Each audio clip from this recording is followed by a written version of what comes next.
Hello.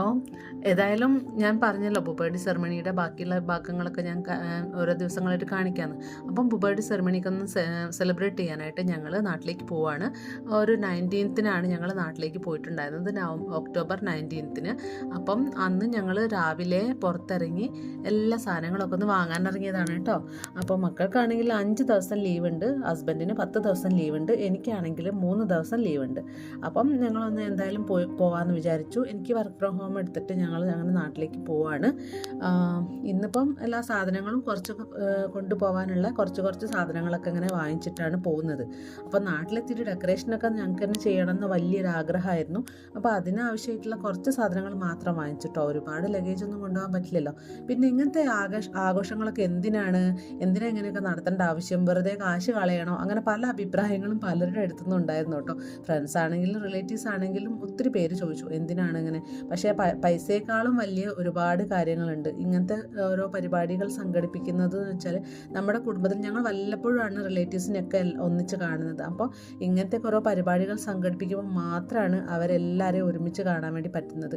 കഴിഞ്ഞ ഓണത്തിന് നാട്ടിൽ പോയപ്പം അമ്മയുടെ ഫാമിലിയിലുള്ള മുഴുവൻ ആളുകളും കൂടിയിട്ടായിരുന്നു നമ്മൾ ഓണം കഴിച്ചിട്ടുണ്ടായിരുന്നു. ഭയങ്കര ഹാപ്പി ആയിരുന്നു. അങ്ങനത്തെ സമയം നമ്മുടെ ഇനി നാട്ടിലിരിക്കുന്നവർക്ക് എത്രത്തോളം എൻജോയ് ചെയ്യാൻ പറ്റുന്നുണ്ടെന്ന് എനിക്കറിയില്ല.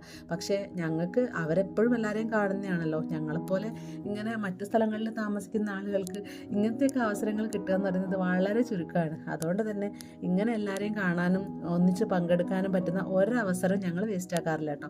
അപ്പം പൈസ മാത്രം നോക്കിയിട്ട് കാര്യമില്ലല്ലോ. അപ്പം പരിപാടി സംഘടിപ്പിക്കാൻ നമുക്ക് ഒരുപാട് കാശൊക്കെ ചിലവായിട്ടുണ്ട്. പക്ഷേ എന്നാലും ഞങ്ങൾ ഭയങ്കര ഹാപ്പി ആയിരുന്നു. ഇങ്ങനെ പരിപാടികൾ മക്കളും അതേപോലെ തന്നെ എല്ലാവരെയും കണ്ടു.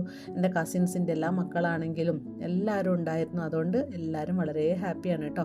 അപ്പം സ്ലീപ്പർ ബസ്സായിരുന്നു ബുക്ക് ചെയ്തിട്ടുണ്ടായിരുന്നത്. മക്കളാണെങ്കിൽ ഒരു കിടന്നുറങ്ങാൻ പറഞ്ഞാൽ ഉറങ്ങുമൊന്നുമില്ല, കുറേ നേരം ഇരിക്കും. അതിന് ശേഷം ഒരു 12 മണിയൊക്കെ ആകുമ്പോൾ അവർ 1-2 മണിക്കൂർ ഇരുന്ന് കാഴ്ചയൊക്കെ കണ്ടതിന് ശേഷം പിന്നെ അങ്ങോട്ട് കാടാണല്ലോ, അതൊന്നും കാണാനിരിക്കില്ല. കുറച്ച് നേരം നോക്കിയിരുന്ന് പിന്നെ അവരങ്ങ് ഉറങ്ങിക്കോളും. രാവിലെ 7 മണിയൊക്കെ 6:30-7 മണിയാകുമ്പോഴത്തേക്ക് നാട്ടിലെത്തും. അപ്പം നാട്ടിലെത്തിയാലുള്ള ത്രില്ല് ആലോചിച്ചിട്ട് ഇവർ ഉറക്കം വരില്ല കേട്ടോ. ഇടയ്ക്കിടയ്ക്ക് എഴുന്നേറ്റ് നോക്കും. അപ്പോൾ വയനാട് ചുരത്തിലെത്തിയപ്പോഴുള്ള കാഴ്ചയാണിത്. നല്ല ഭംഗിയായിരുന്നു കാണാനായിട്ട്. എല്ലാ പ്രാവശ്യം പോകുമ്പോൾ ഇവർ പറയും ചുരത്തിലെത്തുമ്പോൾ വിളിക്കണേ.